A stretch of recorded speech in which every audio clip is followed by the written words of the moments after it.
He passed away, that's all. এটা নিয়ে পানি ঘোলা করাটা আমার মনে হয় না ওর ইমেজের উপর আঘাত আসে।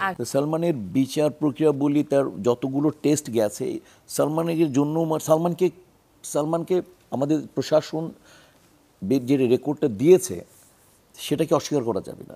যুগে যুগে সবার মনেই কিন্তু প্রশ্ন থেকে গিয়েছে। কেউ বলেছেন তিনি তাকে হত্যা করা হয়েছে, কেউ বলেছেন তিনি আত্মহত্যা করেছেন।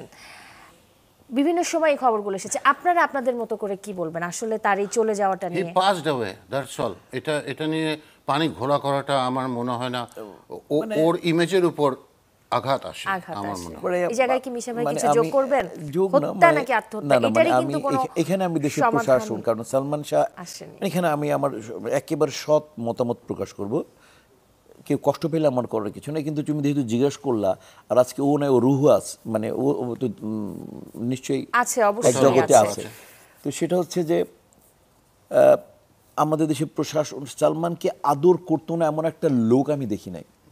তো সালমানের বিচার প্রক্রিয়া বলি, তার যতগুলো টেস্ট গেছে সালমানের জন্য, সালমানকে আমাদের প্রশাসন যে রেকর্ডটা দিয়েছে সেটাকে অস্বীকার করা যাবে না। সেটা যে কারণে, যে এখানে অনেক শিল্পীর নাম চলে আসবে, ওগুলোর মধ্যে না যাই, বাট এটুক বলি যে যেভাবে মৃত্যু হয়েছে ওর, তো আর এখানে যে আমাদের প্রশাসনিক যে কর্মকর্তাগুলো কাজ করেছেন, ওরা তো সালমানকে সবাই ভালোবাসে। সালমানের বিরুদ্ধে কেউ দিবে না কেউ, সব সালমান ওইগুলো। অতএব হচ্ছে যে প্রশাসন যে রেজাল্টটা দিয়েছে যে আত্মহত্যা, এইটাকে মেনে নিতে হবে। আর খুব রাগে ছিল, কিন্তু অভিমানীও ছিল, যা শুনছি এবং তার সিনেমায় তার যে আচরণ দেখেছি, তিনি প্রচন্ড ইমোশন ক্রিয়েট করতে পারে এবং তার মধ্যে ওটা আছে। থাক, আমরা এই বিতর্কিত জায়গাতে আর না যাই। আর প্রশাসনকেও সম্মান করতে হবে, একদমই তাই। কারণ দেশে যারা ওই সময় এইগুলো করেছে তাকে সবাই ভালোবাসে। একদমই তাই। আর যেটা বলছিলাম যে ওনার চলে যাওয়ার কথা মনে হলে আসলে একটু বুক ভার হয়েই আসে। আমিও ওনার একজন মানে ডাই হার্ট ফ্যান, আমি বুঝাতে পারবো না, আমি সাধারণ মানুষ হিসেবে ওনার ভীষণ ভক্ত। ওই যে বলার আগেই আমি গিটারটা নিয়ে ওগো মোর প্রিয়া গানটা শুনতে চাই, তুমি শুধু তুমি এই অন্তরে, ভীষণ পছন্দের গানটা। ওগো মোর প্রিয়া জেনে রাখো